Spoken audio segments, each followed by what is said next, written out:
Another quickie, this time for keeping warm.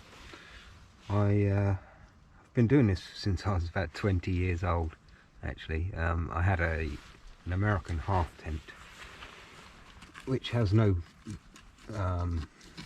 flooring on it, so it's literally just 2 sheets over your head, which I found very useful for having smokeless coals in.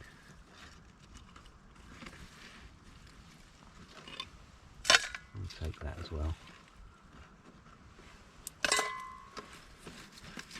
There aren't as many coals in here as I'd normally like, but they're all burnt out really. There's nothing left in them, so there won't be no smoke. But as I was saying, when I was about 20 I used to travel with this half tent with no ground sheet on it, and I would stay up last out of everyone just so that I could actually get this iron bucket that I found, proper full-size iron bucket, and then help myself to the heart of the fire once everyone had gone to bed. Then I would take this bucket into my US pup tent, half tent, and it would keep me warm for hours. It would just be such a comfortable warmth as well. And if it was in season, I would sprinkle some lavender on these embers or something along those lines. There is also bits of clay in here, which isn't a problem because that's pretty hot.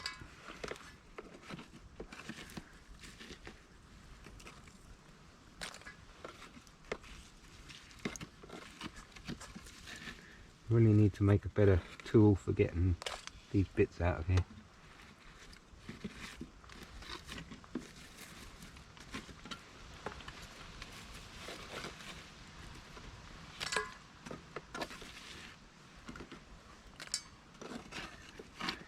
The bowl I'm using is a metal dog bowl.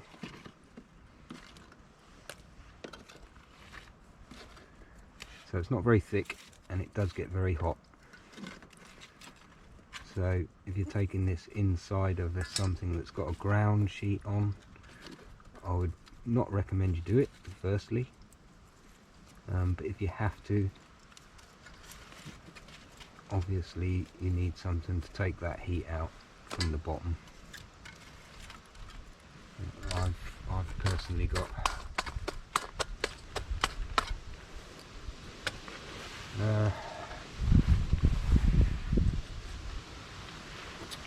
this very thick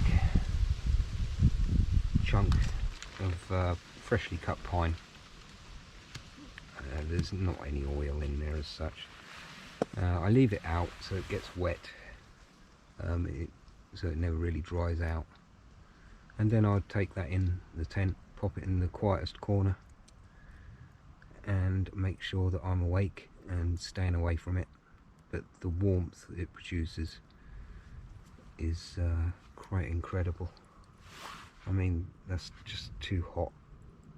You know, there is comfortable, but anything below that height is too hot. And as I say, the temperature of this bowl gets incredibly hot, depending on how good a heart you had or have got. What else is there? Yeah, you can put a piece of mesh across the top here just to keep all the ashes in case you did spill it. I've never ever spilt one, and I can't imagine a scenario where I would. But again, this is possibly dangerous, so disclaimer, be bloody careful. Always have some sort of backup in case things go wrong, in the name of a damp cloth usually does the job. But yeah, a little bit of water maybe certainly wouldn't hurt. And that's about it. I mean, you can still see the The oven, the new bread oven here, is still steaming away.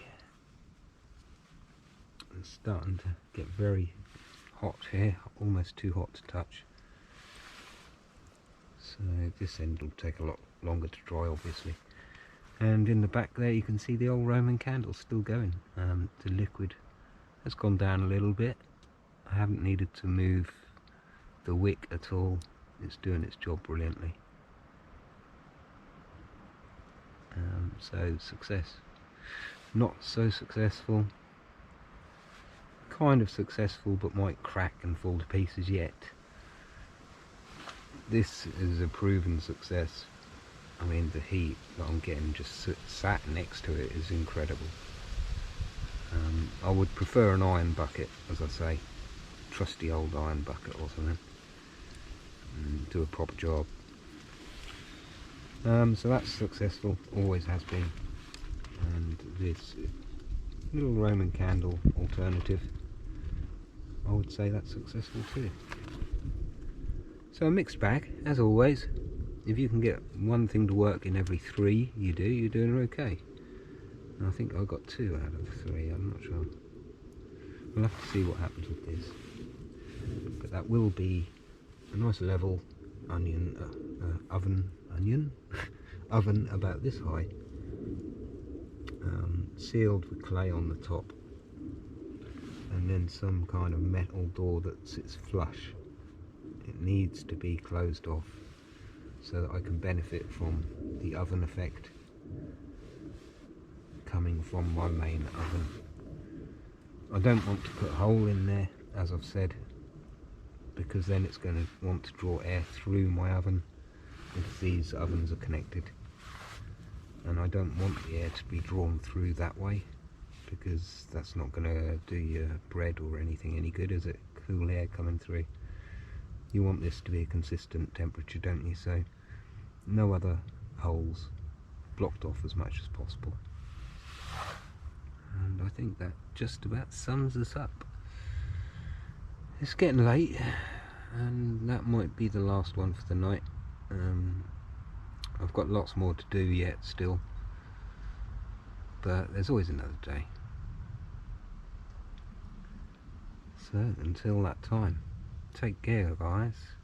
Shout out to Udos and Mark A. Cornish and JM Knives and another guy called Steve Sinclair.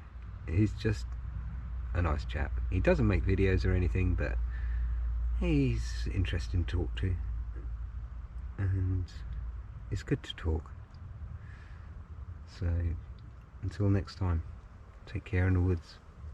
Peace out.